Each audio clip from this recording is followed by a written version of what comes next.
Hello, estudiantes. Today we're going to talk about por and para and talk a little bit about the differences. Please have your note guide out and ready as we talk about this important concept.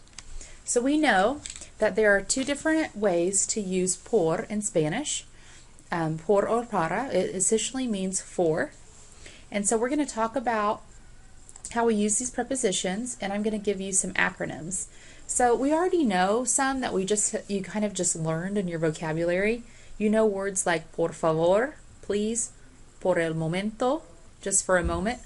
Hay una oficina de turismo por aquí. Is there an office around here? Este sobre es para ti, for you. En trabajo para un hotel de lujo. So some of them you already know. You probably know por favor, por el momento, but you might not know the other three.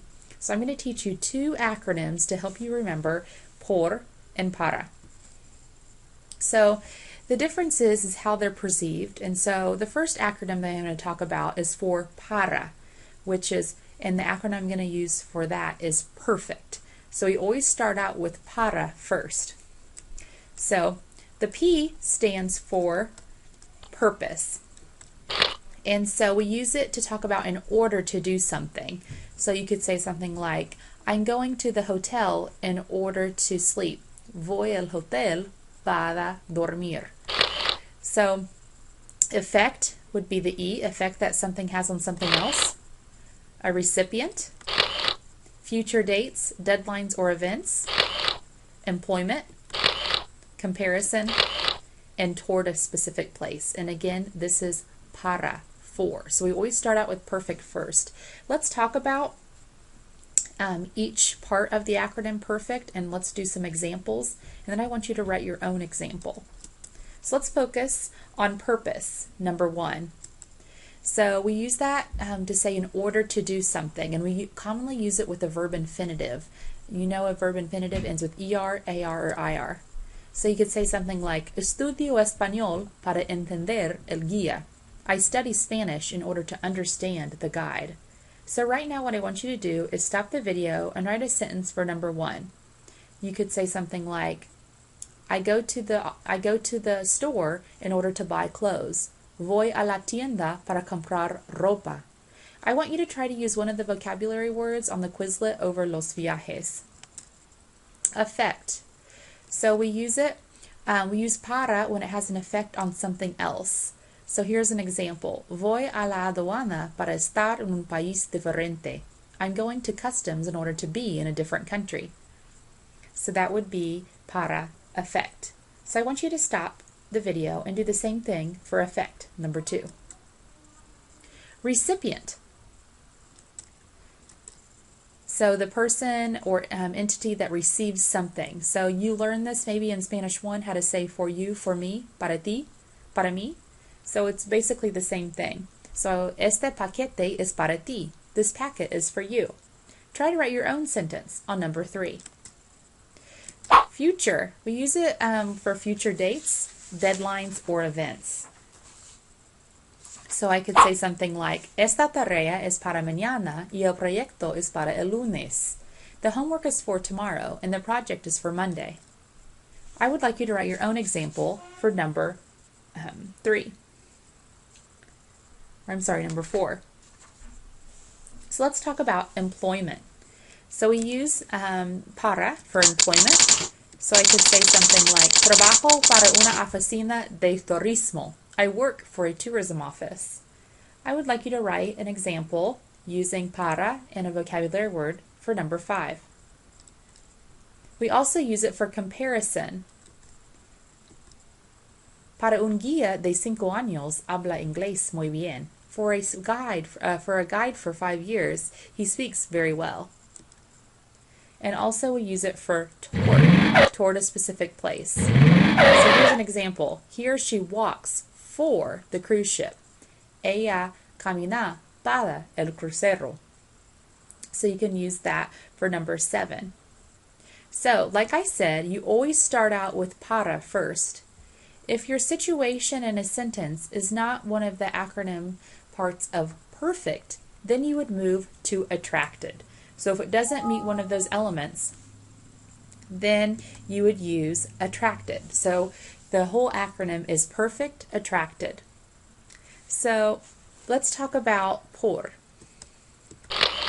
So we use por when we're talking about around a place, through a place, reason, after, as in going to get something, cost, thanks, exchange, and duration. So around, you could say something like, ¿Hay un banco por aquí? Is there a bank around here? Try to write your own sentence for number 1 for por. Through a place. You could say, paso por el parque todos los días. I pass through the park every day. Try to write your own for number 2. Reason. ¿Por qué llegaste tarde? Why did you arrive so late? ¿Por qué? Why? And that is kind of ingrained in your mind. Por el atasco, because of the traffic jam. After. After as in going to get something, usually used with ir, like you're going to the supermarket and you're going to the mall. Voy al supermercado por pan y leche. I'm going to the supermarket for bread and milk. Please write a sentence on number 4 on your note guide. Cost. Pagué 20 euros por esta bocina. I paid 20 euros for this bocina. Anytime you're dealing with numbers, a lot of times you always use por. Thanks. We use it for thanks. When we use it, we use por, and then after it we say gracias. Or we can use it before or after. You could say, gracias por la información. Thanks for the info. Exchange.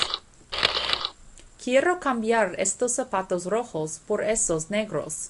I want to exchange these red shoes for those black ones. And duration. Yo he vivido aquí por más de 10 años. I have lived here for more than 10 years. We would use por. Good, so let's practice. And so maybe you should fill out your note guide. I'm going to give you the answer on the video, but it might be a good idea to test yourself. So remember, perfect, attracted, perfect, para, attracted, por. So here, let's figure it out. It says, ¿A qué hora trabajas en un restaurante? What hour did you work at the restaurant? So would I say, it says trabajo blank la tarde. Would I say trabajo por la tarde or trabajo para la tarde? In this situation, I would use por because we're talking about duration. ¿A dónde vas? Voy al mercado. The next one you're going to say why. And for why, we kind of already know this. It would be por. ¿Por qué? Because we're talking about a reason. And then it says, the next one is voy por fruta fresca. So I would use por in this situation because it's after, as in you're getting something, so that after and attracted. And then the very last one, quiero comprar fresas, manzanas y uvas y peras para hacer una ensalada de frutas. On the very last one, you would use in order to, which is the P in perfect. So in order to make a fruit salad. And let's do one more exercise. Un ejercicio más. The next one, where do you work? ¿Dónde trabajas? I work for Microtel. So in this situation, I would use para because I'm talking about employment. ¿Y qué haces allí? What do you do here? Preparo informes. I prepare reports para clientes internacionales. For para, I would use para in this blank because we're talking about a recipient. Parece aburrido. ¿Te gusta? It seems boring. Do you like it? The next one, para un trabajo de oficina no está mal. Preparo 2 o 3 informes por semana. So para un trabajo, because we're talking about a comparison. And the very last one would be por, to represent duration. Bien. Okay, pues I hope that you understand por and para. We'll spend a lot more time in class talking about it before the flip mini quiz. But be ready for that the next time that we meet. Adios.